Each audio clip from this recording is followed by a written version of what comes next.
নমস্কার, শুভ্রার Bengali story telling চ্যানেলে সকলকে স্বাগত। আজকে আমি একজন অনামী লেখকের লেখা নিয়ে হাজির হয়েছি। অনেক সময় দেখবেন অনেক হয়তো এত নামকরা লেখিকা নন, কিন্তু তবু তাদের লেখা খুব সুন্দর হয় এবং তারা সমাজকে তারাও একটা কিছু মেসেজ দিতে চায় তাদের লেখার মধ্যে দিয়ে। আশা করি গল্পটা সকলের ভালো লাগবে।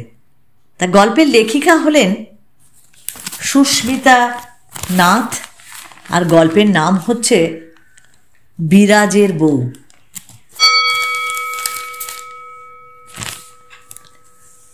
বিরাজ ফোন রাখতেই মিনতি বলল, অবশেষে খবর এলো রেলে কাটা? না, ভালোই হলো, বাইরে গিয়ে মরেছে, আপদ গেছে।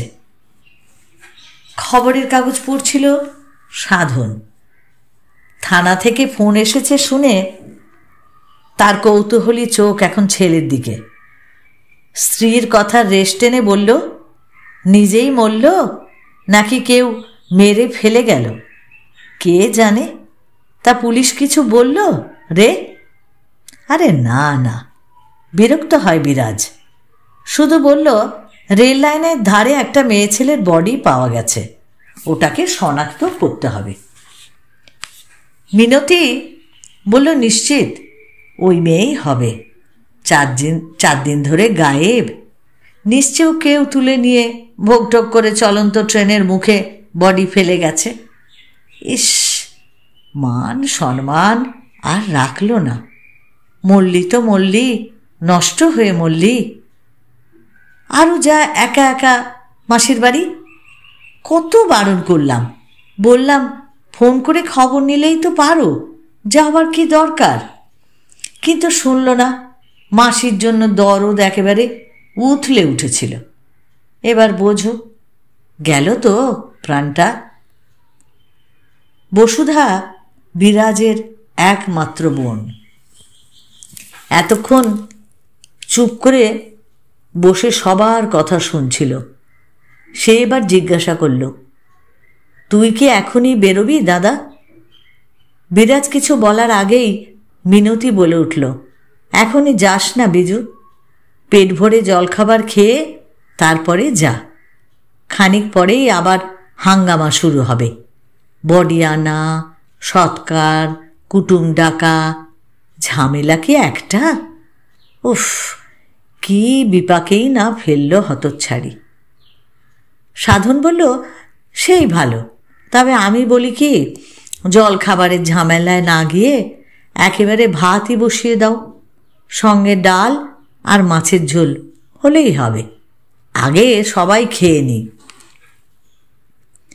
বডি এসে গেলে আর নাও খাওয়ার ফুরসত হবে না। সহমত হলো বিরাজও। বলল, তাই করো, বেশি দেরি করা যাবে না। বুঝতেই পারছো পুলিশের ব্যাপার। শীতের সকাল বলে এতক্ষণ বিছানার মধ্যেই কম্বল জড়িয়ে বসেছিল মিনতি। এখন তাড়া বুঝে খাট থেকে নামতে নামতে বলল, পোড়ার মুখী যে কি সমস্যায় ফেললো সে আমিই টের পাচ্ছি। 3 বেলা খুন্তি নাড়তে নাড়তে হাত ব্যথা হয়ে গেল। রাজ্যের এঁটো বাসন সব জমা হয়ে আছে, একটা কাজের লোকও পাচ্ছি না। এই ঠান্ডায় এত ধকল সয়।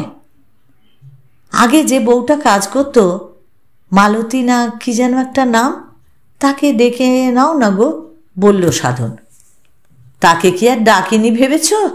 কালই ডেকেছিলাম, কিন্তু সে মেয়ের এখন ভারী দেমাক হয়েছে, মুখের ওপর পারবে না বলে চলে গেল।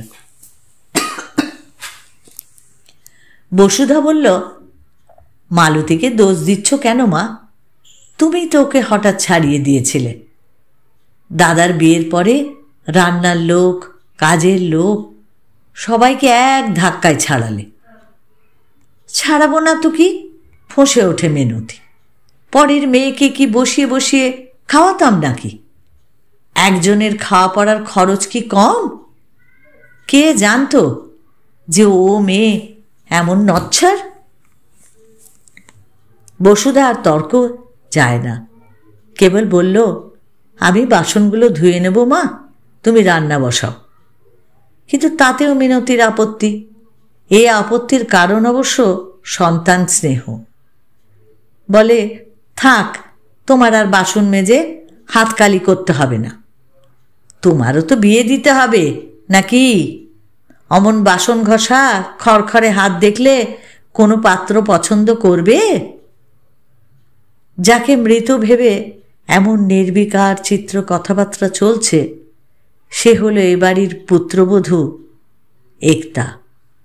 মঙ্গলবার অর্থাৎ 4 দিন আগে অসুস্থ মাসিকে দেখতে বেরিয়েছিল সে। এরপর থেকে তার আর কোনো খোঁজ নেই।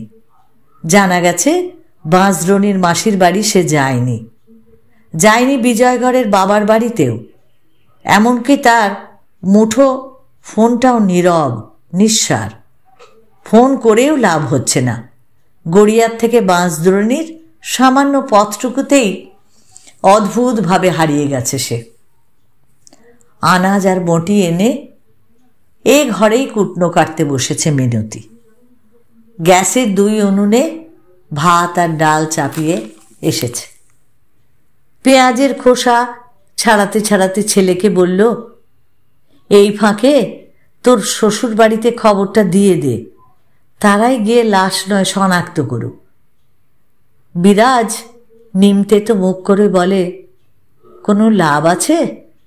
দেখছো না কেমন হাত তুলে রেখেছে, যেন সব দায়িত্ব আমাদের। কেন, তাদেরও কি মেয়ে নয়? খবরটা জেনে ওর বাপ্পা একবারও এলো? রাগে গজগজ করে সে। বিরাজের অভিযোগ মিথ্যে নয়। মেয়ে নিখোঁজ হওয়ার খবর পেয়েও একতার বাপের বাড়ির লোকেরা আশ্চর্য রকমভাবে উদাসীন। ওর বাবা নির্লিপ্ত ভঙ্গিতে বলেছিল, তোমাদের বাড়ির বউ নিখোঁজও তোমাদের বাড়ির থেকেই, কাজেই তাকে খোঁজার দায়িত্ব তো তোমাদেরই। একতার মা আরও এক কাঠি ওপরে উঠে বলেছে, তোমাদের মধ্যে কোনো ঝগড়াঝাটি হয়নি তো? শুনেই তেলে বেগুনের জলে বিরাজ ফোনেই খেঁচিয়ে উঠেছিল, আপনি কি আমাকেই দোষী ঠাওরাচ্ছেন? স্বামী স্ত্রীর ঝগড়া কোন বাড়িতে না হয়? তাই বলে সব বাড়ির বউ পালায়? শাশুড়ি আর কথা বাড়ায়নি। তবে ওর শ্বশুর বলেছিল, দেখো বিরাজ, আমাদের ইচ্ছের বিরুদ্ধে একটা তোমাকে বিয়ে করেছে। ইদানিং তোমাদের মধ্যে নানা অশান্তির কথা আমাদের কানে আসছিল, কিন্তু আমরা মেয়ের হয়ে কিছু বলতে যাইনি। যে মেয়ে তার বাপ মায়ের অমতে বিয়ে করে, তার ফল তো তাকে এড়াতে তোমাদের সামাজিক বিয়ে দিয়েছি ঠিকই, কিন্তু এরপরে আমাদের আর কোনো দায় নেই। যতই হম্বিতম্বি করুক, শ্বশুরের কথা শুনে চুপসে গিয়েছিল বিরাজ। কারণ একতা নিখোঁজ হওয়ার আগের রাতে একটা অশান্তি হয়েছিল বইকি। প্রথমে রাগারাগি, তারপরে বেশ 2-4 ঘা মেরেও ছিল একতাকে। বিয়ের 1.5 বছরে বহুবার এমন মারধর করেছে। হয়তো সেদিন একটু বেশিই হয়ে গেছিল। একতার বাঁ গালে এমন একটা থাপ্পড় মেরেছিল যে ওর ঠোঁটের কোণ থেকে রক্ত বেরিয়ে এসেছিল। তাই বলে ঘর ছেড়ে পালাবে? সবই কি বিরাজের দোষ? নেশার ঘরে সব সময় অত হিসেব করে চলা যায় নাকি? একতা কেন ওকে উত্ত্যক্ত করল? বাড়ি ফিরতেই কেন সুইটিকে নিয়ে জেরা শুরু করল? ইদানিং সুইটিকে নিয়ে রোজ অশান্তি করত একতা। অসহ্য লাগতো বিরাজের। অম্লান দত্তর বিধবা সুইটির ঢলঢলে যৌবন, যেমন রসে টুসটুস শরীর, তেমনি চলন বলনও। এমন মেয়ে ছেলে কোন পুরুষ মানুষকে না টানে? সুইটি যা আনন্দ দেয় তার সিকি ভাগও কি দিতে পারত একটা? সামান্য কটা ঘরের কাজ করেই নাকি তার দম শেষ হয়ে যায়। বিছানায় এসে ক্লান্ত ন্যাতপ্যাতে শরীরে মরার মতো পড়ে থাকে। সেটা কি বিরাজের দোষ? এসব তো শ্বশুর শাশুড়িকে বলা যায় না। ফোনটা রেখে দিয়েছিল বিরাজ। চা করে এনেছে বসুধা। সবাইকে চা দিয়ে নিজেও কাপ নিয়ে বসল। চায়ে চুমুক দিয়ে মিনতি বলে, আমি তো প্রথম থেকেই বলছি, বিজুকে পুরো ঠকিয়েছে ওরা। প্রথমে মেয়ের রূপ দেখিয়ে ফাঁদে ফেলে ফাঁসিয়েছে, তারপর কম খরচে একটা মেয়ে গচিয়ে দিয়েছে। না দিল গাড়ি বাড়ি, না দিল সোনাদানা, ক্যাশ দেয়ারও যা ছিরি, কোনো মতে বিয়েটা সেরেছে। বসুধা বলে, তবে বৌদিকে দেখতে কিন্তু খুব সুন্দর, এত শিক্ষিত। ধুর তোর সুন্দর, ঝামড়ে ওঠে মিনতি। রূপ আর ওই 2-4টে পাশের ওই সার্টিফিকেট ধুয়ে কি জল খাবো? টাকা ছাড়া দুনিয়াতে কিছুর দাম নেই। তাহলে বৌদিকে চাকরি করতে দিলে না কেন? ভালো একটা চাকরি তো বৌদি পেয়েই ছিল। থাম তো, বৌদির হয়ে আর ওকালতি করতে হবে না তোকে। এবার গর্জে ওঠে বিরাজ। মেয়ে ছেলের বেশি চোপা তার ভালো লাগে না। তাছাড়া এও তো সত্যি যে তাকে সেই চাকরি করতে দেয়নি। ঘরের মেয়ে বউদের বেশি বাইরে না বেরোনোই ভালো, ওতে স্বভাব ছোকছোকানি হয়ে যায়। কিচ্ছু ভুল করেনি বিরাজ। সাধন ছেলেকে সান্ত্বনা দেয়, মাথা গরম করিস না বিজু, মন্দের ভালো হয়েছে, আবার তোর বিয়ে দেব, এবার দেখে শুনে দেব। কাঙাল ঘরের মেয়ে ছেলের আর দরকার নেই, শ্রাদ্ধ সেরেই পাত্রী দেখা শুরু করে দেব। কথায় কথায় বেলা গড়াচ্ছিল। ভাত ডাল নামিয়ে মাছ ভাজতে লেগেছে মিনতি। ফের বিরাজের ফোন বেজে উঠল, থানা থেকেই। বিরাজ ফোন ধরে, বাকিরা কানটা খাড়া করে থাকে। সংক্ষিপ্ত একটা বার্তা আসে। বিরাজ ফোন রাখতেই চরম কৌতূহলে সাধন আর মিনতি একযোগে বলে ওঠে, কি বলল ওরা? থমথমে মুখে বিরাজ বলে, রেল লাইনের বডিটা অন্য কারুর, শনাক্ত হয়ে গেছে। মুহূর্তেই নৈশব্দ ছেয়ে গেল একদম নিস্তব্ধতায় ঘরটা। মিনতির কুটনোকোটা থেমে গেল। বিরাজের মুখ চোখ ইস্পাত কঠিন হয়ে উঠল। সাধনের চা হাতেই জুড়োতে লাগল, যেন চরম হতাশায় ডুবে নিথর হয়ে গেছে 3টে মানুষ।